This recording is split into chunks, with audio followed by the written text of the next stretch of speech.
鄉親啊，繼續來看新竹市，昨發生着嚴重的起爆的意外，有57戶受到影響。真濟人今仔日咧清理家園，無法度上班。啊，原本生意真好的店家，嘛至少要休困2禮拜。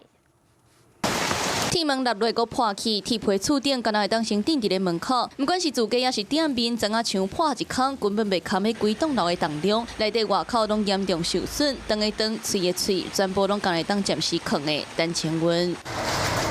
這入口的門檻是外國試錯，敢若會當規面拆掉，啊若無害去的，佫會當維修到玻璃。不過已經變形的鐵門，敢若會當報廢。新竹市東區高翠路博在過燈工交通恢復正常，住戶無經摒掃，根本無法度上班。那個防火牆，他們的磚塊什麼都噴進來，撞擊到它破管，它水流了一整天，24小時。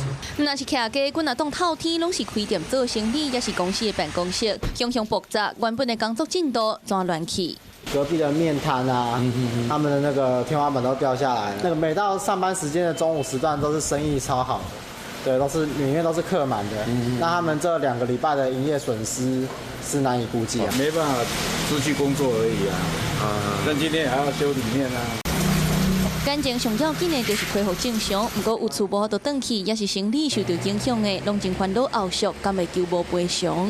拿不出錢來，沒有錢你也沒有辦法啊。